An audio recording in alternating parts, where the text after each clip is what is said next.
தீபா கட்சி தொடங்கினாங்களாம். அது என்னையா கட்சி? கட்சியே இல்லை, பேரவை. என் பேரை வைங்கிறது ஒரு பேரவை. எம்ஜிஆர் அம்மா தீபா பேரவை. எம்ஜிஆரோட அம்மா சத்யா, எம்ஜிஆரோட அம்மா வந்து செல்வி ஜெயலலிதா அம்மாவா? எம்ஜிஆர் ஒருவேளை அப்படி இல்லைன்னா எம்ஜிஆர் அம்மா தீபாவா? அவரை பத்தி நான் இந்த கருத்து சொல்றதா இல்ல. அவரு முக்கியமா கருவேல மரம் வெட்டிக்கிட்டு இருக்காரு. அவரை பத்தி நீங்க வேற. சசிகலா அம்மையார முதலமைச்சரா தேர்ந்தெடுக்கிறதுக்கு இவர் தான் முன்மொழிந்தார் அப்படின்னு அம்மாவோட போட்டோ, சசிகலா போட்டோ நடுவில் இவங்க உட்காந்துருப்பாரு. லெப்ட்ல எடப்பாடி ஒரு சிரிச்சுட்டு ஒரு போஸ் கொடுப்பார் பாருங்க. ஐயோ, மறைந்து விட்ட நடிகர் திலகம் சிவாஜி கணேசன் கூட அப்படி நடிக்க முடியாதியா? ஆக்டிங் சீஃப் மினிஸ்டர்ப்பா இருந்தப்ப ஆக்ஷன் எடுக்காம இப்ப என்ன வந்து பண்றாரு ஆக்டிங்?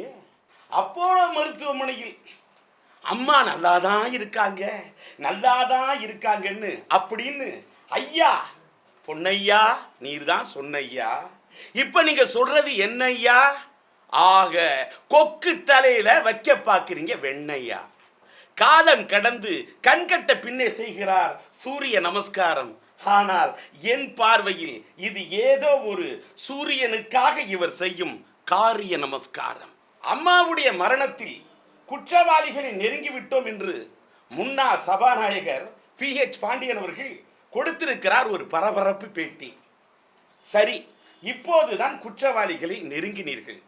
அப்படி என்றால் இத்தனை நாள் எங்கே போய் உறங்கினீர்கள்? இன்னைக்கு தனித்து நிப்பேன்னு சரத்குமார சொல்றாரு, நிற்கிறேன்னு சொல்றாரு. சமத்துவ கட்சி சரத்குமார் நடிகர் சங்கம் தேர்தலில் நிக்கிறேன்னு சொன்னப்ப சின்னம்மாவுக்கு அது பிடிக்கல. இது ஓபன் ஸ்டேட்மெண்ட் இண்டஸ்ட்ரியில யாரும் நிக்க கூடாதுன்னு. அல்லேலூயா, பிரைஸ் தி லார்ட், இன்ஷா அல்லாஹ், அல்லாஹ் அக்பர் எல்லாரும். அது மட்டும் இல்ல, ஆஞ்சநேயா, ஸ்ரீராமஜெயம், நமோ நமச்சிவாயா, நமோ நாராயண, அத்தனை மக்களும் இந்த அம்மா முதல்வராக ஆகக்கூடாது என்று செய்கிறார்கள் பிரார்த்தனை என்று கொடுத்தேன் ஒரு வாக்கு. நீங்க ஏன் வந்து அம்மாவை பார்க்கல? பிறந்த நாள் கொடுங்க, நான் வந்து அம்மாவை பார்க்கணும். பார்க்கறதுக்கு விடுவீங்களா? உடலன்னா சென்ட்ரல் ஜெயில் வாசல்லையே கலைஞரை கைது பண்ணப்ப சென்ட்ரல் ஜெயில் வாசல் கதவை உடைச்சவன் டி ராஜேந்தர். அப்போலோவுக்கு வந்தா கண்ணாடி கதவை உடைப்பேன், பரவாயில்லையான்னு. இன்றைக்கு நாட்டிலே பல்வேறு பிரச்சனைகள் விஸ்வரூபம் எடுத்து சென்று கொண்டிருக்கின்றது. அம்மாவுடைய மரணத்தில் இருக்கக்கூடிய மர்மம் குறித்து நீதி விசாரணை வேண்டும் என்று சிலர் கோரிக்கை வைத்துக் கொண்டிருக்கின்றார்கள். உண்ணாவிரதம் இருப்போம் என்று சொல்லிக் கொண்டிருக்கின்றார்கள். இந்த சூழ்நிலையில் சில கருத்துக்களை சில காலகட்டத்திற்கு பிறகு நான் பதிக்க வேண்டிய கட்டத்தில் இருக்கின்ற காரணத்தால் சொல்றேன். அன்றைய முதல்வர் அம்மா அப்போலோ மருத்துவமனையில் அனுமதிக்கப்பட்டது செப்டம்பர் 22ஆம் தேதி. அந்த 22ஆம் தேதி முதல் தான் வகித்த முதல்வர் பதவியை ராஜினாமா செய்துவிட்டு பன்னீர்செல்வம் அவர்கள் அந்த கடிதத்தை மேதகு கவர்னரிடம் பிப்ரவரி 5ஆம் தேதி கொடுக்கிறார். அந்த செப்டம்பர் 22 இந்த பிப்ரவரி 5ஆம் தேதி வரை அந்த 137 நாட்கள், இந்த இடைப்பட்ட நாட்களில் நடந்தது என்ன என்ன என்ன அதை என்ன என்ன என்ன நெஞ்சு கொதிக்குது ஐயா. ஓ பன்னீர்செல்வம் அணி இந்த இடைப்பட்ட நாட்களில் செய்தது என்ன பணி? யாரோ பூனைக்கு கட்டுவார்கள் மணி, அதற்கு பிறகு கொடிகட்டை இவர்கள் வாங்கி வந்திருக்கிறார்கள் துணி. கொடி பிடிக்க ஏன் கொடி பிடிப்பதற்காக இவர்கள் வாங்கி வந்திருக்கிறார்கள் துணி என்பதே என்னுடைய வாதம். அதாவது மார்ச் 2ஆம் தேதி அம்மாவுடைய மரணத்தில் குற்றவாளிகளை நெருங்கிவிட்டோம் என்று முன்னாள் சபாநாயகர் PH பாண்டியன் அவர்கள் கொடுத்திருக்கிறார் ஒரு பரபரப்பு பேட்டி. சரி, இப்போதுதான் குற்றவாளிகளை நெருங்கினீர்கள். அப்படி என்றால் இத்தனை நாள் எங்கே போய் உறங்கினீர்கள்? ஏன் குரல் கொடுக்க தயங்கினீர்கள் என்பதே என்னுடைய கேள்வி. இப்ப கொதிக்கிறீங்களே ஐயா PH பாண்டி, அப்ப அப்போலோவில் அம்மா இருந்தப்ப ஏன் குதிக்கல தாண்டி? ஏன் மர்மங்களை எடுக்கல தோண்டி? நீங்க ஏன் தொண்டர்களை விடவில்லை தூண்டி? மௌனம் சாதித்தீர்கள் எதற்காக வேண்டி? சரி, அப்போலோ மருத்துவமனையில் அம்மா நல்லாதான் இருக்காங்க, நல்லாதான் இருக்காங்கன்னு அப்படின்னு ஐயா பொன்னையா நீர் தான் சொன்னையா. இப்ப நீங்க சொல்றது என்னையா? ஆக கொக்கு தலையில வைக்க பாக்குறீங்க வெண்ணையா. அதாவது இப்ப நீதி விசாரணை வேணும்னு ஐயா ஓபிஎஸ் அணியில் இருக்கக்கூடிய எம்பிக்கள் குதிக்கிறாங்களே, அன்னைக்கு ஏன் அப்போலோவில் நீட்டி விட்டார்கள் கம்பி? இப்ப குதிக்கிறாங்க எம்பி, அன்னைக்கு ஏன் நீட்டி விட்டாங்க கம்பி? அம்மாவுடைய நிலையை நினைச்சு கொதிக்கலையா இவர்களுக்கு கும்பி? அத வயிறு கொதிக்கலையா, உயிர் துடிக்கலையான்னு கேட்கிறேன். சரி, அவரை விடுங்க. அப்போலோவில் அம்மா நோய்வாய்ப்பட்ட போது பன்னீர் ஐயா தான் தற்காலிக முதல்வர். அப்புறம் அம்மா மறைவை ஒட்டி அவர்தான் முதல்வர். அப்ப அருந்தவ புதல்வரா இருக்கிறப்ப கேட்கிறார் நீதி விசாரணை. அப்ப முதல்வரா இருந்தப்ப அவர் ஏன் செய்யல இப்படி ஒரு யோசனை? கேட்பமுல்ல. இப்ப நீதி விசாரணை கேட்டு 8ஆம் தேதி இருக்க போறாங்களாம் உண்ணாவிரதம். அப்ப 137 நாட்கள் இருந்தீங்களே, அது என்ன விரதம்? ஒருவேளை அதுக்கு பேரு தான் மௌன விரதம், அப்படித்தானே? முதல்வர் பதவி உங்க கையில இருந்தப்ப அம்மாவை நினைச்சு ஏன் கொதிக்கல ரத்தம்? ஏன் கொஞ்சம் கூட போடல சத்தம்? ஏன் நீதி விசாரணை கேட்டு போடல சட்டம்? கேட்பமுல்ல. அம்மாவோட மரணத்தில் இருக்கும் மர்மம் குறித்து மக்களே நடத்தி விட்டார்கள் பாதி விசாரணை. அது வீதி விசாரணை. அட புண்ணியவான்களை இப்ப கேட்கிறீங்களே நீதி விசாரணை நியாயமா? அதாவது தமிழக முதல்வரா இருந்தப்ப இவர் கையில தான் இருந்தது முதன்மையான அதிகாரம். அப்போது நீதி விசாரணை வேண்டும் என்று தேடி இருக்க வேண்டும் பரிகாரம். தும்ப விட்டுட்டு வாழ பிடிச்ச கதையா இப்போது எடுக்க பார்க்கிறார் புனிதாவதாரம். பூசி பார்க்கிறார் புதிய அரிதாரம். சுருக்கமாக சொன்னால் காலம் கடந்து கண்கட்ட பின்னே செய்கிறார் சூரிய நமஸ்காரம். ஆனால் என் பார்வையில் இது ஏதோ ஒரு சூரியனுக்காக இவர் செய்யும் காரிய நமஸ்காரம். முதல்வர் பதவியில் இருந்த இவர் ராஜினாமா செய்த கடிதத்தை மிரட்டி வாங்கினார்களாம். மிரட்டலுக்கு ஒரு சாதாரண குடிமகன் அஞ்சலாம். ஒரு நாட்டின் முதல்வராக இருக்கும் தலைமகன் அஞ்சலாமா? ஒரு குறிப்பிட்ட கூட்டத்தின் மிரட்டலுக்கு அஞ்சுகின்ற கெஞ்சுகின்ற ஒருவர் அதிமுகவுக்கு தாங்க முடியுமா தலைமை என்பதுதான் என்னுடைய கேள்வி. அவரை வைத்து சிலர் நடத்தி பார்க்கட்டும் வேள்வி. இப்போது பிப்ரவரி மாதத்தில் தன் பதவி பறிபோன பின் அம்மா சமாதிக்கு சென்று செய்தாராம் தியானம். அந்த 137 நாட்களில் வந்தது எத்தனை மத்தியானம்? அப்போதெல்லாம் ஏன் செய்யவில்லை தியானம்? இவர் நன்றியோடு இருந்தால் அம்மா போயிருப்பாரா மயானம் என்று கேள்வி கேட்பதே என் ஞானம்.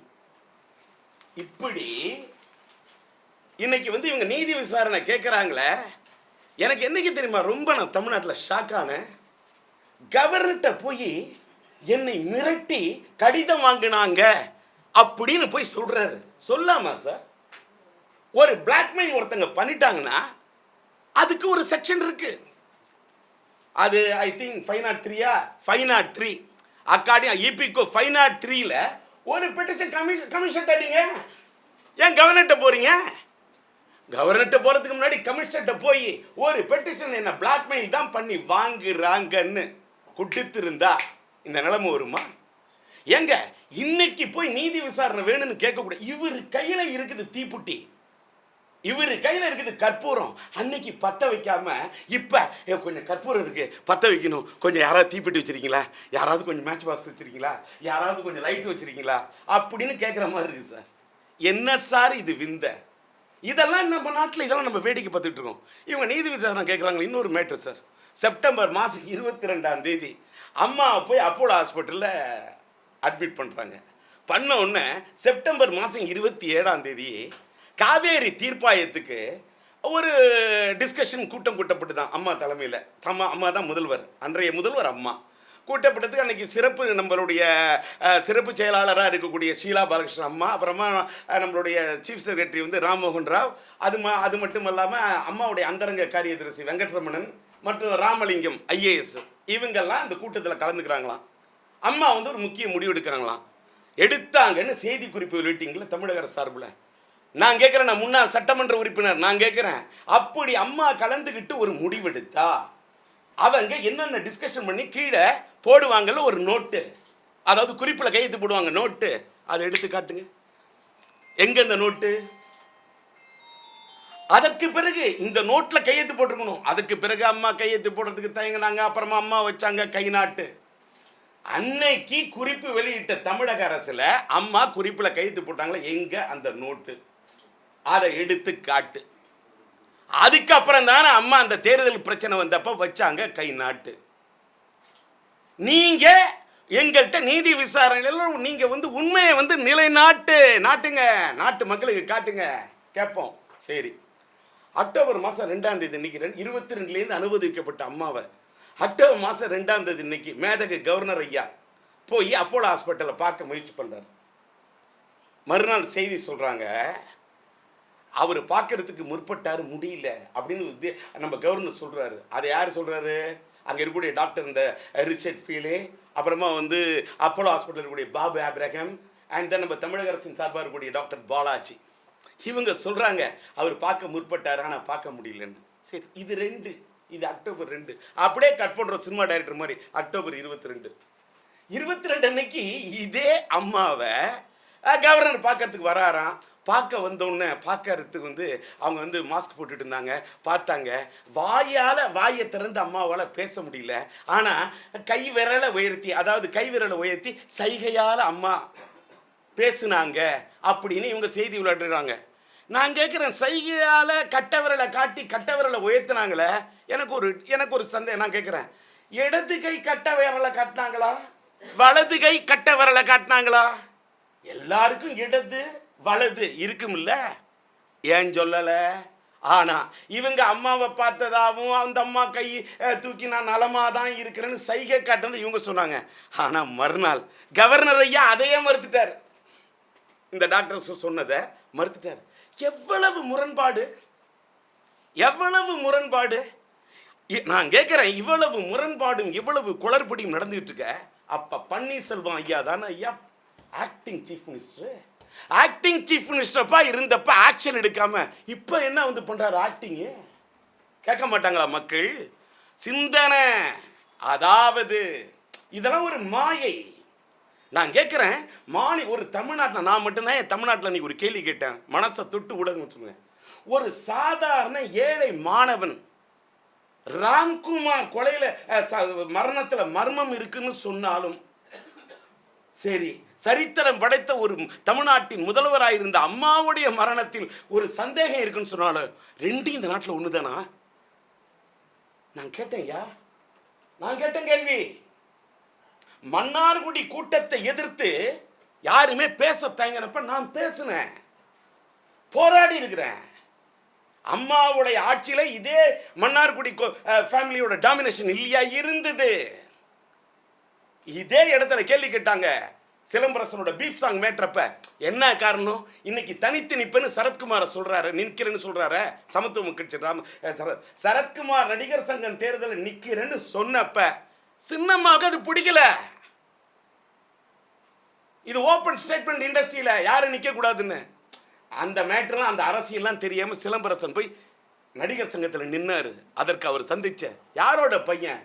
டி ராஜேந்திரோட பையன். அவருக்கு என்ன அரசியல்? ஏதோ நடிகர் சங்கத்தில் நின்னாரு. எவ்வளவு பிரச்சனை! அவர் வெற்றி பெற்றதை கூட லேட்டா அவர் சில வாக்குகள்ல தோல்வி பெற்றதா அறிவிக்கப்பட்டது. தாங்கணும். பீப்சாங் பிரச்சனை இன்னைக்கு எங்க போச்சு? இந்த பிரச்சனை அவ்வளவு பிரச்சனை. நீதிமன்றத்துக்கு போனேன், போலீஸ் ஸ்டேஷனுக்கு போறான்ல. சரி, அந்த போராட்டம் அன்னைக்கு மட்டும் இல்லை.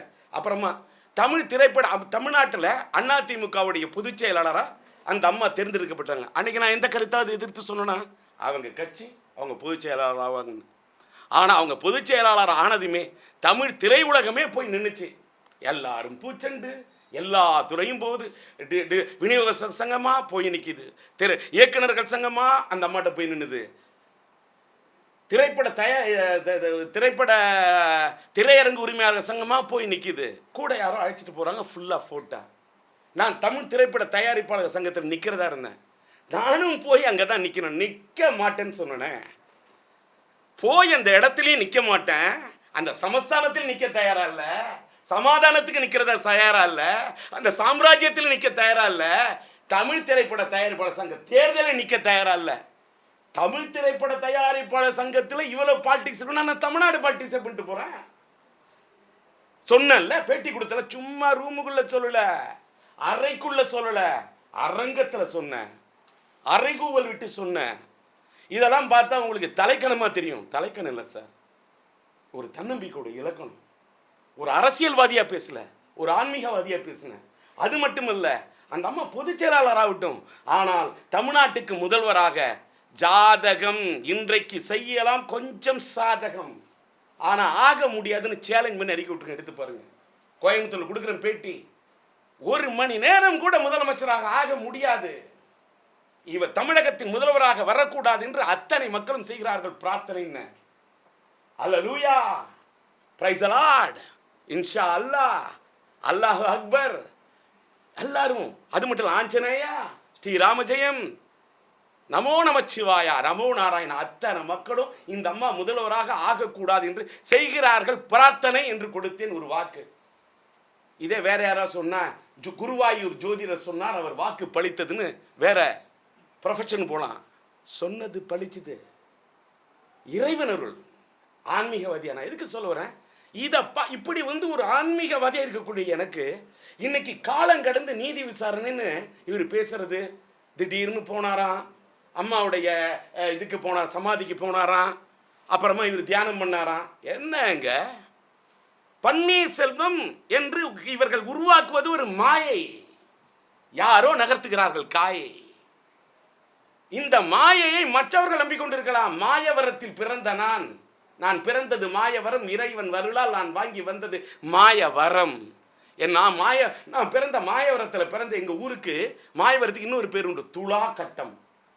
அங்கெல்லாம் துலா உற்சவம் நடக்கும். அந்த காவேரிக்கு பேர் துலா கட்டம். நான் பிறந்தது துலா கட்டம். எனக்கு தெரியும் பல கட்டம், எனக்கு தெரியும் பல கட்டம். நான் சட்டத்தையும் பார்த்தவன், நான் திட்டத்தையும் பார்த்தவன், வட்டத்தையும் பார்த்தவன், நான் ஜாதக கட்டத்தையும் பார்த்தேன். எனக்கு தெரியும் முன்னாள் முதல்வர் பன்னீர்செல்வம் ஜாதகம், எனக்கு தெரியும் பலரது ஜாதகம். இன்னைக்கு எடப்பாடி முதல்வர் ஆவார்னு யார் எதிர்பார்த்தீங்க? மக்கள் யாரையும் போட முடியாது. ஆண்டவன் எழுதி வச்சிருக்கிறான், இன்னார் தான் வருவாங்க, இன்னார் தான் வருவாங்க, அதெல்லாம் கிடையாது. ஜாதக கட்டத்தில் இடம் இருந்தா, அன்னைக்கு சொன்னேன், சாமி அறையில சாம்பிராணி போட்டுக்கிட்டு இருக்கவங்க கூடிய சாம்ராஜ்யத்தை ஆள்றதுக்கு ஆயிடலாம் ராணி. ஆனா இவர்களுக்கு ஜாதகம் இப்ப சாதகம் செய்யற மாதிரி தெரியும், ஆனா முடியாதுன்னு அம்மாவுக்கு சொன்ன. அதே தான் சொல்றேன், ஜாதக கட்டத்துல மட்டும் இடம் இருந்தா, மாளிகையில பிறந்தவங்க தான் மன்னராகணும்னு விதி இல்லை. மன்னராட்சி காலத்திலேயே மாளிகையில் பிறந்தவங்க தான் மன்னராகணும்னு அவசியம் இல்லை. மண்பாண்டத்தை குழைத்து மண்பாண்டத்தை வித்துக்கிட்டு இருக்கக்கூடியவன் கூட ஜாதகம் நினைத்தால் மண்பாண்டம் விற்பவரை கூட மண்ணாலும் மன்னனாக செய்துவிடும், மகுடத்தை கொடுத்து விடும். அதுக்கு பேர் தான் ஜாதகம், அதுக்கு பேர் தான் கட்டம். இதை நிர்ணயிக்கிறது காலம். இது காலம் எழுதி வச்ச சட்டம், இது காலம் போடக்கூடிய கணக்கு. ஆனா மனித மனம் போடுத, நாம போடுறது ஞால கணக்கு. ஆனா இதை மீறி இருக்குது காலக்கணக்கு. அந்த காலக்கணக்கை ஒரு ஆன்மீகவாதியாக அறிந்தவனாக புரிந்தவனாக இந்த காலகட்டத்தில், அன்னைக்கு ஜல்லிக்கட்டு போராட்டம் நடந்தப்ப அந்த மாணவர்கள் தடியடி நடத்தணும் ஒன்று சொன்னேன். பாவம் பன்னீர் அப்படின்னு, அது என்ன மீனிங்? இப்பவும் சொல்றேன், பாவம் பன்னீர். இவரை வச்சுக்கிட்டு திரைமறைவில் வேற யாரோ காய நகர்த்துறாங்கன்னு சொன்ன, உண்மையா இல்லையா? ஆமா, வேற யாரோ காய நகர்த்துறாங்க, என்னால எதுவும் பண்ண முடியல, கையை தூக்கிட்டு அன்னைக்கு சொல்லியிருந்தா அது ஹீரோயிசம், அது ஹீரோயிசம். என்ன மிரட்டி கத்தியை வச்சு கடிதம் வாங்கிட்டாங்க அப்படின்னு போயிட்டு கவர்னர்கிட்ட கடிதம் கொடுத்தா இது ஹீரோயிசமா? எம்ஜிஆர்லாம், மக்கள் தலைவர் எம்ஜிஆர்லாம் கலைஞருடைய ஆட்சியை எதிர்த்து போராடின தி ரியல் ஹீரோ. கலைஞரோட ஆட்சி காலத்துல எதிர்த்து திண்டுக்கல் எலெக்ஷன் நின்று அடிபட்டு வளர்த்த அந்த மக்கள் திலகம் புரட்சி நடிகர் பொன்மன செம்மல், நாடோடி மன்னன், நாடாண்ட மன்னன், மன்னாதி மன்னன், மன்னாண்ட மன்னன் அந்த எம்ஜிஆர் எங்கே? அது மட்டும் இல்ல, கலைஞரோட ஆட்சி காலத்தில் இந்த அம்மா எப்படி போராடி இருப்பாங்க? கலைஞரை எதிர்த்து வாழ முடியுமா? சட்டசபையில் சேலையை பிடிச்சி அம்மாவை இழுத்தாங்களே, போராடினாங்க. அந்த அம்மா எங்க? மற்றவங்க எல்லாம் எங்க? என்னங்க நாட்டில் டிராமா நடத்துறாங்க? அம்மாவோட துணிச்சல் வருமா? அம்மாவோட அந்த பேர், அம்மாவோட ஜாதகத்தில் சுக்கிரன் உச்சம். அவருக்கு யாரிடத்திலும் இல்லை அச்சம். அவருக்கு இருக்கிறது வெற்றியின் மச்சம். அவருக்கு முன்னால் சிலர் எல்லாம் துச்சம். அவர்கள் எல்லாம் ஆகிவிடுவார்கள் அவர் துப்புகின்ற எச்சம். அதிமுக புதுக்கோட்டையில வாங்கக்கூடிய வாக்கு வித்தியாசங்களின் எண்ணிக்கை 1,00,000 அப்படின்னு புதுக்கோட்டை தேர்தலில் போய் பேசினேன் சார். இன்னைக்கு ஒருத்தரோட பேரை கூட மாத்தி நான் பேசினேன். நான் எனக்கு ஒரு கணக்கில் பேசினேன். நான் கேட்கிறேன், காஞ்சிபுரம் கும்மிடிப்பூண்டி தேர்தலில், பாராளுமன்ற தேர்தல் அம்மா வெற்றி வாய்ப்பை இழந்து இருக்கிற நேரத்தில், அதுவும் காஞ்சி சங்கராச்சாரியாரை கைது பண்ணியிருந்த நேரத்தில், காஞ்சிபுரத்திலும் கும்மிடிப்பூண்டியிலும் இடைத்தேர்தல். யார சார் அம்மா? யாருமே டோன்ட் கேர். அன்னைக்கு முன்னாள் பிரதம மந்திரி வாஜ்பாயா, இல்ல லைட் பாயா, இல்ல வாட்டர் பாயா, யார்? Don't care character. ஆனா அந்த அம்மா காஞ்சிபுரம் கும்மிடிப்பூண்டி தேர்தலுக்கு அன்னைக்கு தான் திமுக விட்டு விலக்கப்பட்டனால், லட்சிய திமுக ஆரம்பிச்சு கொஞ்ச நாள், நான் காஞ்சிபுரம் கும்மிடிப்பூண்டி இடைத்தேர்தல் நிற்பேன்னு தம்பி தீராஜேந்தரையும் லட்சிய திமுகவையும் காஞ்சிபுரம் கும்மிடிப்பூண்டி தேர்தலுக்கு அழைக்கிறேன். நமதி எம்ஜிஆர் கொடுத்தாங்க அழைப்பு. யாருக்காக கொடுத்துருப்பாங்களா அழைப்பு? அது பன்னீர்செல்வத்துக்கு தெரியாதா? பன்னீர்செல்வத்துக்கு தெரியாதா? இல்ல காஞ்சிபுரம் கும்மிடிப்பூண்டி தேர்தலில் வெற்றி பெறதுக்கு முன்னாடியே 2 தொகுதியிலும் இப்படி பேசி 100 சொச்ச பொதுக்கூட்டம் பேசினேன். நன்றி தெரிவிச்சு அம்மா கடிதம் கொடுத்தாங்களே, பன்னீர்செல்வையாவுக்கு தெரியாதா? புதுக்கோட்டை தேர்தலில் திமுக நிற்காம விஜயகாந்த் மட்டும் நின்னாரு. நம்ம என்னோட நண்பர் விஜயகாந்த், தேமுதிகவுடைய தலைவர் விஜயகாந்த் அவர்கள், திரைப்பட நடிகரும் தேமுதிகவின் தலைவருமான விஜயகாந்த் நின்னாரு. அப்ப புதுக்கோட்டை எலெக்ஷனுக்கு அம்மாவால் அழைக்கப்பட்டவன் டி ராஜேந்தரியா? இதெல்லாம் வரலாறு. எல்லா வரலாறையும் மறைச்சுக்குங்க. எனக்கு வேணாம், எனக்கு அப்படி இருக்குது வரலாறு. நாம் படித்த எம்ஏ வரலாறு எனக்கு சோறு போட்டுக்கிட்டு போகிறோம். இந்த தமிழ்நாட்டில் மக்கள் திலகம் புரட்சி நடிகரோட ஆட்சியில் ஆரம்பித்து, அம்மாவுடைய ஆட்சியில் இருக்கட்டும், கலைஞரோட ஆட்சியில், அத்தனை முதலமைச்சர் ஆட்சியில் எதிர்த்து போராடி இருக்கேன். ஈழத்தமிழர்கள் பிரச்சனைக்காக சோனியா காந்தியோடைய அந்த காங்கிரஸ் மாஃபியா எதிர்த்து போராடி இருக்கிறேன். எல்லா மாஃபியாவும் எதிர்த்து போராடி இருக்கிறேன். இப்போவும் இன்னை வரைக்கும் போராடிட்டு இருக்கேன். என் போராட்டத்துக்கெல்லாம் யாரும் பூமாலை போடணும்னோ, என் போராட்ட உணர்வுக்கெல்லாம் யாரும் பொன்னாடை போத்தணும்னோ, என் போராட்ட குணத்தெல்லாம் யாராவது பாராட்டணும், யாராவது எனக்கு ஏதாவது பத்திரம் கொடுப்பாங்கன்னு எதிர்பார்த்தெல்லாம் நான் பதிவு பண்ணல. நான் ஒரு ஆன்மீகவாதியா இந்த கருத்தை தமிழ்நாட்டுக்கு பதிவு பண்ணியே தீரணும். அடிக்குது மணி, இது என்னோட பணி. அதுக்காக மட்டும்தான் பதிவு பண்ணியிருக்கேன்.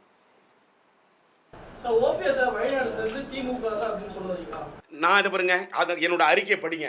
தம்பி அறிக்கை வந்துருச்சுன்னா அறிக்கை கிளீனா படிச்சுக்குங்க. நான் இது பாருங்க, அதாவது இருங்க, ஒரே ஒரு நிமிஷம் தெரியுமா? ஜாதகத்தில் சூரியன், சந்திரன், செவ்வாய், புதன், வியாழன், வெள்ளி, சனி, ராகு, கேது, ஏன்னா இல்ல 9 கிரகம் இருக்கு. அதுல சூரியன் தான் மீதி. அவர் ஏதோ ஒரு சூரியனுக்காக பண்ணக்கூடிய காரிய நமஸ்காரம் சொன்னா 1000 அர்த்தம் இருக்கும். நீங்க இதற்கு நான் இதுக்கெல்லாம் விளக்கம் தர மாட்டேன் சார். அது நீங்க அது திமுகன்னு சொன்னா அதுக்கு பேரு, நான் அந்த கட்சியில இருந்திருக்கேன். அந்த சூரியன் முன்னாடி ஒரு வார்த்தை வரும், அது இருந்தாதான் அந்த கட்சி. புரியுதா? இதுக்கு பதிலாக ஜெயலலிதா கொல்லப்பட்டாங்கன்னு சொல்றீங்களா? அது அந்த சந்தேகம் உங்களுக்கு அது சொல்லுங்க.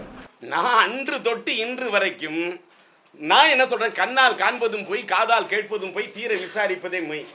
அந்த அம்மாவுடைய மரணத்தில் இருக்கக்கூடிய மர்ம நாவல் மாதிரி இருக்க, மர்மம் முடிச்சிருக்க, இதை ஏன் அவுக்கல? ஒரு மாநில அரசு இங்க இருக்கு, மத்தியில் இருக்குல்ல பாரதிய ஜனதா அரசு, ஏன் பாக்குறாங்க வேடிக்கை? ஏன் இத்தனை நாள் பாக்குறாங்க வேடிக்கை? அதுதாங்க என்னோட கேள்வி. ஏன் பாக்குறாங்க வேடிக்கை? அம்மா அப்போலோ ஆஸ்பத்திரியில் இருந்தப்ப பாக்குறதுக்கு வரல பிரதமர் மோடி.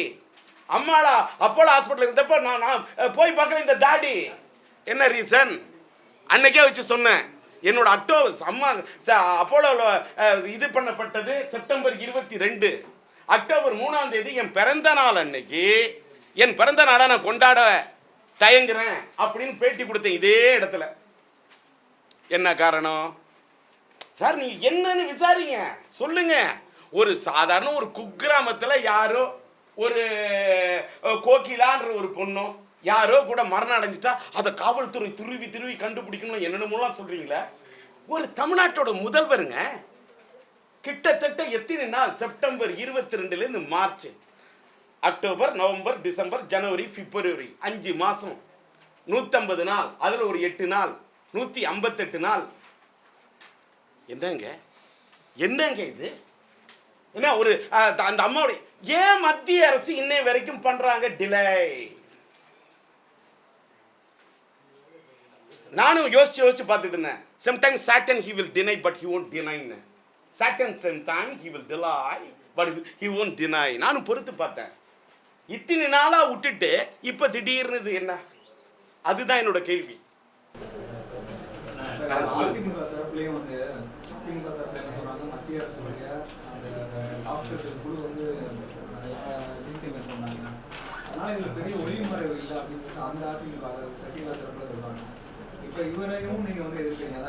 நான் எது இன்னொன்னு இத்தனை நாள் எதிர்த்தனா? இல்ல காலங்கடந்து ஏன் பண்றீங்கன்ற ஒரு அதாவது எப்படி பதிவு பண்றீங்க பாருங்க. எவ்வளவு இது குதர்க்கமான வாதம் இல்ல. இப்ப பண்ணக்கூடிய இந்த விஷயத்தெல்லாம் ஏன் உன் கையில பதவி இருந்தப்ப பண்ணலன்னு கேட்கறது கூட இந்த நாட்டில் பாவமா இல்ல? எதுக்கலங்க? படிச்சிருக்கோம்ல, எம்ஏ படிச்சிருக்கோம்ல, எம்ஏஹெச்டி படிச்சிருக்கோம்ல. நான் முன்னாள் சட்டமன்ற உறுப்பினர் ஐயா. இந்த கேள்வி யாரு கேட்டிருக்கணும்?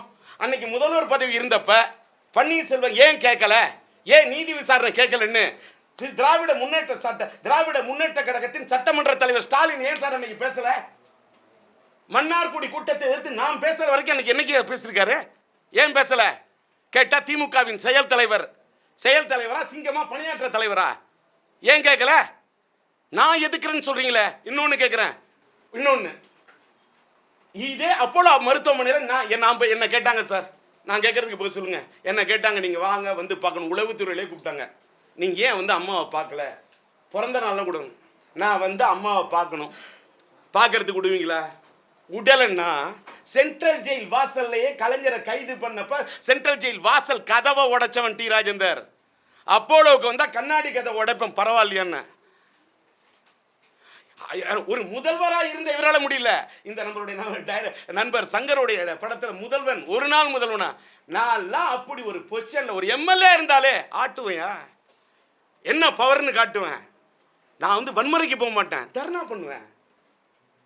அப்படியே அப்போலோ ஹாஸ்பிட்டல் உட்காந்து தர்ணா பண்ணுவேன். ஏன் காட்ட விட மாட்டேங்கிறீங்க? கண்ணாடி வழியா காட்டு. ஏன் காட்டல? ஒரு நாள் முதல்வனா இருந்தா கூட கேட்கணும், அவன் தான் என் முதல்வர். இப்படிப்பட்ட பதவியை கையில வச்சுட்டு என்ன பண்ணாரு பன்னீர்செல்வம்? பறிச்சுட்டு இருந்தாரா வில்வம்? கேள்வி கேட்போம். ஜல்லிக்கட்டுக்கு போய் குரல் கொடுத்தீங்க. அதுவும் மாணவர்கள் எல்லாம் யாரோ அந்த ஜல்லிக்கட்டை எடுத்து வச்சு பேசுறாங்க. அது நல்லா போய் மக்கள்கிட்ட போய் ரீச் ஆனிச்சு. அதோடைய அறுவடை பண்றதுக்கு மட்டும் வருவீங்க, அது வேற விஷயம். ஆனா அப்ப இது பண்ணீங்க. அன்னைக்கு இன்னொன்று கேட்குறேன், இது பண்ணீங்களே ஜல்லிக்கட்டுக்கு ஒரு தீர்மானம் சட்டசபையில் போட்டீங்க. அந்த தீர்மானம் இது பண்ணிட்டு அதுக்கு அவ்வளோ மாணவர்களோட ப்ரெஷர் இருந்தது. அதே மாணவர்களுக்கு தானே நீட்டு தேர்வு. 8 லட்சம் மாணவர்கள் பாதிக்கப்படுவாங்களே. அதே தீர்மானத்துக்கு இன்னைக்கு உட்காந்து பேசுறீங்க, காலம் கடந்து பேசுறீங்க. சார், கேட்க வேண்டிய கேள்வி நான் கேட்பேன். இதை இப்போ ஒன்றும் இல்லை, நெடுவாசல்ல ஹைட்ரோ கார்பன் திட்டம், எரிவாயு எடுக்கக்கூடிய திட்டம். இதுக்கு 6ஆம் தேதி அன்னைக்கு புதுக்கோட்டை போகலாமான்னு டிக்கெட் போட்டிருந்தேன். அந்த போராட்டத்தில் போய் கலந்துக்கணும்னு நானும் வாட்ச் பண்ணிக்கிட்டே இருந்தேன். திராவிட முன்னேற்ற கழகத்தின் செயல் தலைவர் ஸ்டாலின் போவார். நேத்தி போனார், அங்கே போய் பேசுகிறாரு. ஆனால் அதுக்கு பிறகு மதிப்புக்குரிய மருத்துவர் டாக்டர் ராமதாஸ் ஐயோட மகன், அன்புக்குரிய இனிய நண்பர் அன்புமணி ராமதாஸ் அங்கே போகிறாரு. அவர் தான் சார் ஒரு கேள்வி கேட்டார். ஏங்க திமுக ஆட்சியில் இதே ஸ்டாலின் துணை முதல்வராக இருக்கும் போது தான் இந்த மீத்தேனுக்கு திட்டத்துக்கு கையெழுத்து போட்டதே இவர். மீத்தேன் திட்டத்தோட இன்னொரு மறு வடிவம் தானே சார் இந்த ஹைட்ரோ கார்பன் திட்டம். இதுக்கு கையெழுத்து போட்ட இவரே அந்த போராட்டத்தில் போய் கலந்துப்பாரு. அப்ப மக்கள் எல்லாம் என்ன நினைக்கிறாங்க? இவங்க அங்க ஏன் மக்கள் இதே ஜல்லிக்கட்டு போராட்டத்துக்கு மெரினா கடற்கரையில் போனப்ப நான் எம்ஜிஆருடைய மக்கள் தலைவர் எம்ஜிஆருடைய நினைவு இல்லத்துக்கு போயிட்டு எங்களோட கட்சிக்காரனோட கொடியோடு போயிட்டு இருந்தேன். ஒரே பிரச்சனைங்க. அண்ணா நான் கடற்கரைக்கு போனேன், சமாதிக்கு போகிறதுக்காக போனேன். அங்கே ஒரு பிரச்சனை சொன்னாங்க, பார்க்கலான்னு. அங்கே போகும்போது ஒரே பிரச்சனையாக இருந்து மாணவர்களாக இருந்தாங்க. உடனே போலீஸ்காரங்க வந்து நீங்கள் போகக்கூடாதுன்னாங்க. நான் கட்சி கொடியெல்லாம் காட்டி ஒரு சின்ன ஃபைட்டு கொடுத்தேன். உடனே இது நான் உள்ளே இருக்கக்கூடிய மாணவர்கள்லாம் கொடியோடு இல்லாமல் டிஆர்எஸ் சொன்னான். நான் உள்ளே போனேன், கொடி இறக்கிட்டு. கொடி இல்லாமல் போனேன். அப்போ தான் மாணவர்கள்லாம் கூடுறாங்க. 500 பேர் 1000 பேர் கூட அந்த நேரத்தில் போய் பேசுகிறேன். பேசின பிறகு வாழ்த்து தெரிவிச்சுட்டு வரேன். அடுத்து அங்கே ஸ்டாலின் வராரு, செயல் தலைவர், திமுகவின் செயல் தலைவர், சட்டமன்றத்தின் எதிர்கட்சி. அவர் அலோவ் பண்ணல, அந்த மேட்டருக்கு அலோவ் பண்ணல. ஆனால் ஹைட்ரோ கார்பன் திட்டத்துக்கு, இந்த மீத்தேன் திட்டத்துக்கு, எரிவாயு எடுக்கிற திட்டத்துக்கு யாரோ மத்தியில் காங்கிரஸ் ஆட்சி இருக்குமா, மாநிலத்தில் திமுக ஆட்சி இருக்குமா, இவர் தெரியாம கையெழுத்து போட்டுருவாராம். அது எப்படிங்க தெரியாம யார் கையெழுத்து போடுவா? கண்ணை கட்டிட்டு கையெழுத்து போட்டாரா? தன்னை மருந்து கையெழுத்து போட்டாரா? தன்னிலை மறந்துட்டு கையெழுத்து போட்டாரா? எப்படி போட்டாரு கையெழுத்து? ஆனா இவர் போய் இந்த போராட்டத்தில் கலந்துப்பாரு. இதெல்லாம் பார்த்துக்கிட்டு இருக்கு தமிழ்நாட்டோட தலையெழுத்து. நான் அவங்க கட்சிக்கு நான் தலைமை இன்னார இருக்குன்னு சொல்றது நான் யாருங்க? ஓபிஎஸ் செயல்படுறதுக்கு பின்னாடி என்ன ஆதாயம் இருக்குன்னு நினைக்கிறீங்க சார்? ஏன்னா கட்சியில பொறுப்பு போயிடுச்சு, வேற ஒருத்தர் செயல்படுறதா சொல்றீங்க. இன்னொன்னு ஒரே ஒரு நிமிஷம் சார். நான் ஒரு மேட்ரு. அவர் வந்து பிப்ரவரி மாதம் 5ஆம் தேதி இன்னைக்கு இதுக்கு மட்டும் மக்கள் பதில் சொல்லுவோம். அம்மாவை, சசிகலா அம்மையாரை முதலமைச்சராக தேர்ந்தெடுக்கிறதுக்கு இவர் தான் முன்மொழிந்தார் அப்படின்னு அம்மாவோட ஃபோட்டோ, சசிகலா அம்மா ஃபோட்டோ, நடுவில் இவங்க உட்காந்துருப்பாரு. லெஃப்டில் எடப்பாடி ஒரு சிரிச்சுட்டு ஒரு போஸ் கொடுப்பார் பாருங்க. ஐயோ, மறைந்து விட்ட நடிகர் சிவாஜி கணேசன் கூட அப்படி நடிக்க முடியாதியா? நீங்கள் இதுக்கு மேலே என்கிட்ட கேள்வி கேட்காதீங்க. அந்த அம்மா முதல்வர் ஆகணும்னு முன்மொழிஞ்சதே இவர் தான். இல்லங்க, கட்டாயப்படுத்தினது அன்னைக்கே வெளிப்படுத்துங்க. இல்லங்க, நான் ஒன்று கேட்டேன், அறிக்கையில இருக்க கட்டாயப்படுத்தினா ஒரு கட்டாயத்துக்கு மிரட்டலுக்கு ஒரு நாட்டோட சாதாரண குடிமகன் அஞ்சலாம், முதல்வராக இருக்கக்கூடிய தலைமகன் அஞ்சலாமான்னு மட்டும் கேள்வி கேட்டா அதுக்கு பதில் சொல்ல சொல்லுங்க சார். அந்த விளக்கெல்லாம் மக்கள்கிட்ட சொல்லிட்டு வர சொல்லுங்க. நான் என்ன சொல்றேன், நீதி விசாரணை கேட்குறீங்க, இது அன்னைக்கே செஞ்சிருந்தீங்கன்னா இவ்வளவு கஷ்டம் இருக்காத. காலங்கடந்து இப்ப பண்றீங்களே யோஜனை. நான் என்ன சொன்னேன், தும்ப விட்டுட்டு வாழை ஏயா பிடிக்கிறீங்க? இதை கூட கேட்க கூடாதா?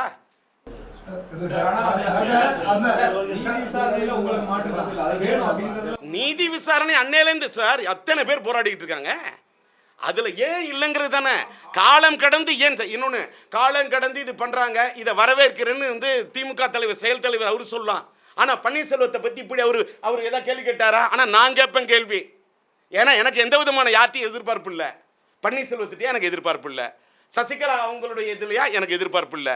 திமுகவா எனக்கிட்ட எதிர்பார்ப்பு. நான் யார்கிட்டையுமே எனக்கு இல்லை எதிர்பார்ப்பு. நான் என்கிட்ட இல்லை எதிர்பார்ப்பு. ஆனா தமிழ்நாட்டை செய்யணும்னு நினைக்கிற சரிபார்ப்பு. சார், ஒரு ஹைப்போதெட்டிக்கல் क्वेश्चन.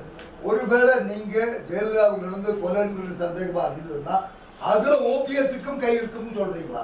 நான் வந்து ஒன்று என்ன கேட்டால் இன்னொன்று சொல்லுவேன். அந்த மாதிரிலாம் நான் வந்து இந்த குறுக்குக்கு விசாரணை இந்த இதுக்கு நான் வரவே இல்லை. நீதி விசாரணை மத்திய அரசுன்னு ஒன்று இருக்குங்க, அவங்க கீழே தாங்க சிபிஐ இருக்குது. அவங்க 12 விசாரணை.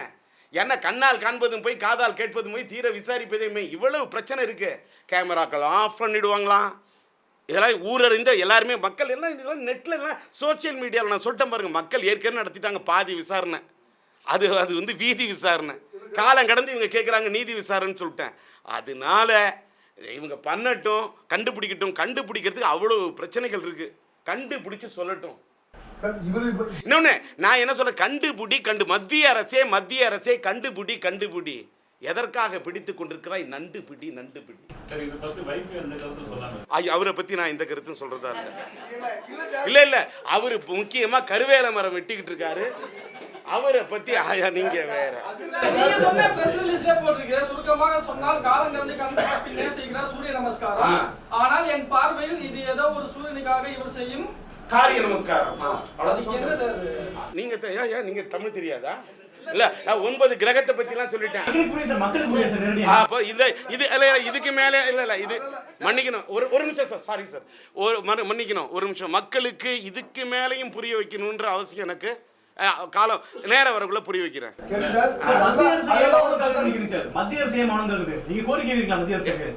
எத்தனை தடவை என்னோட அறிக்கையெல்லாம் படிங்க. டெல்லி ஏன் பார்க்கிறது வேடிக்கைன்னு, இதை உடனே நடவடிக்கை எடுக்க வேண்டும், இது என்னுடைய கோரிக்கைன்னு எத்தனை தடவை சொல்லி. சார், தூங்குறவங்கள எழுப்பலாம் சார், தூங்குற மாதிரி நடிக்கிறவங்களை எழுப்ப முடியாது. நான் கேட்குறேன், ஹைட்ரோ கார்பன் திட்டத்தை கொண்டாடுறீங்களே, இதை நான் கேட்குறேன், மத்திய அரசை பார்த்து கேட்குறேன், தமிழ்நாட்டில் டெல்டா மாவட்டத்தில் மேலே ஏன் சார் குறி வைக்கிறாங்க? மீத்தேன் கொண்டாந்தாங்க, திட்டம் மீத்தேன். எங்களோட விவசாய நிலங்கள்லாம் மீட்டேன்னு போராடினது எங்களுடைய விவசாயிகள். இன்னும் எங்களுடைய டெல்டா மாவட்டத்தை குறி வைக்கிறாங்க. ஏன்? ஒருங்கிணைந்த தஞ்சை மாவட்டத்தில் இருந்தது புதுக்கோட்டை, இன்னைக்கு புதுக்கோட்டையில் நெடுவாசல் சுற்றின அத்தனை கிராமம். அப்போ எங்களுடைய டெல்டா மாவட்டத்தை அழிச்சிட்டா நாங்கள் காவேரியில் தண்ணி கேட்க மாட்டோம்ல? என்ன திட்டமா? நீங்கள் காவேரியில் போய் எங்கள் மேகதூத்து அணை கட்டுவோன்றது ஒரு பக்கம் காவேரியில் பிரச்சனை, இன்னொரு பக்கம் அங்கே பவானிக்கு குறுக்க அணை கட்டுவன்றாங்க. கேரள அரசு கெடுக்கும் தடுப்பணை 6, அதை தட்டி கேட்பது 6ன்னு போய் நாங்கள் அங்கே போய் கோயம்புத்தூரில் போராடிட்டு வந்தோம். அதுக்கெல்லாம் இங்கே மெட்ராஸில் சில பத்திரிகைகளை போட மாட்டாங்க செய்தி, 8 கால செய்தி. யாரு? தீபா கட்சி தொடங்கினாங்களாம். அது என்னையா கட்சி? கட்சியே இல்லை, பேரவை. என் பேரை வைங்கிறது ஒரு பேரவை. அதுக்கு தலைப்பு செய்தி, இனிப்பு செய்தி, 8 காலம் செய்தி. அதில் பெரிய வேடிக்கை என்னன்னா, எம்ஜிஆர், அதை பாருங்க, எம்ஜிஆர் அம்மா தீபா பேரவை. எம்ஜிஆரோட அம்மா சத்யா, எம்ஜிஆரோட அம்மா செல்வி ஜெயலலிதா அம்மாவா? எம்ஜிஆர் ஒருவேளை அப்படி இல்லைன்னா எம்ஜிஆர் அம்மா தீபாவா? இதெல்லாம் யாரா கேட்பீங்களா? அதுக்கு செய்தி. இப்ப அவர் வீட்டு வாசலில் கூட்டம் குறைந்து விட்டது. என்ன சினிமா படமாயா? கலெக்ஷன் குறைஞ்சிருச்சுன்னு. அப்ப கலெக்ஷன் குறைஞ்சிருச்சு, கூட்டம் குறைஞ்சிருச்சு அப்படின்னா அப்ப இந்த நாட்டில் யாருக்கு வேணாலும் 8 கால செய்தி.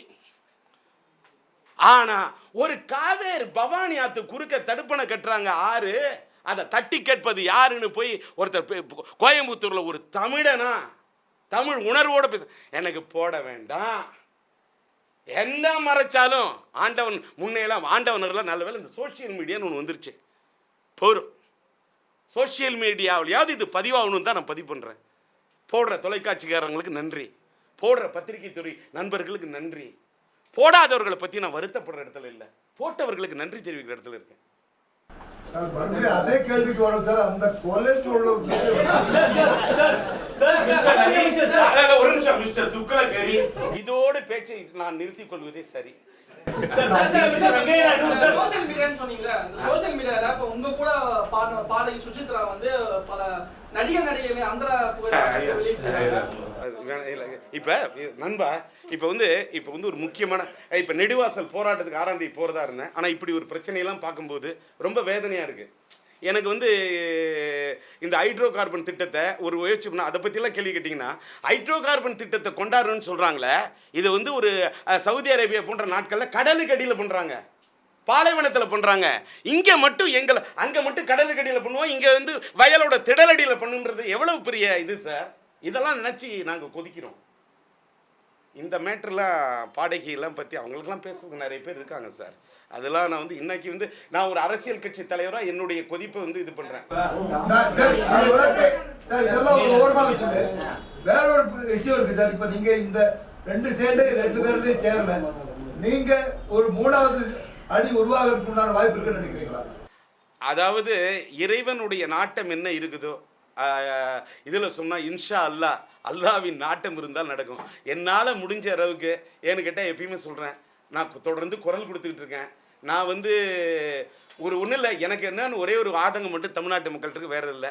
நான் ஒரு சட்டமன்றத்தில் இங்கெல்லாம் உட்காந்து பேசுகிறேன்னா, ஒரு எதிர்கட்சியில் இருக்கக்கூடிய ஒரு எம்எல்ஏவாக இருந்திருந்தேன்னா கூட அந்த சட்டசபையில் போய் நல்லா பேசியிருக்க முடியுமே அப்படிங்கிற ஒரு நாள். அதனால் எதிர்காலத்தில் மக்களுக்காக குரல் கொடுக்கறதுக்காக ஒரு அமைப்பாவது லட்சிய திமுக உருவாக்கணும். உள்ளாட்சி மன்றத்துறை தேர்தலை சந்திக்கிறதுக்கு எதாவது வாய்ப்புனா கொஞ்சம் எங்களுடைய லட்சிய திமுக சார்பாக கொஞ்சம் கவுன்சிலர் உருவாக்கலாமா, இதுக்கு ஏதாவது வாய்ப்பு இருக்குமா, தேர்தல் எப்படி வரும் அப்படின்னு குறித்து ஒருவேளை எதிர்காலத்தில் சட்டமன்ற தேர்தல் வந்ததுன்னா அந்த தேர்தலை எப்படி எதிர்கொள்ளலாம். நிச்சயமாக என்னால் முடிஞ்ச அளவுக்கு ஒருங்கிணைச்சு ஒரு புதிய அணியை இதெல்லாம் சரிபார்க்கக்கூடிய அளவுக்கு ஒரு 3வது அணியை உருவாக்க இறைவனோட அருள் இருந்தால், எனக்கு இறைவன் அந்த வாய்ப்பை கொடுத்தால் உருவாக்க முயற்சி பண்ணணும்னு நினைக்கிறேன். அவ்வளோதான். இல்லைங்கய்யா.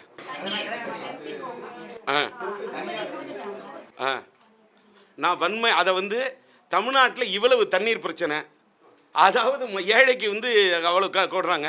இப்போ மட்டும் கோக்குக்கும் பெப்சிக்கும் அங்கே தண்ணி எடுக்கிறதுக்கு தமிழ்நாட்டில் மட்டும் கொடுக்குறது, அதுவும் தாமிரபரணியில் கொடுக்குறது.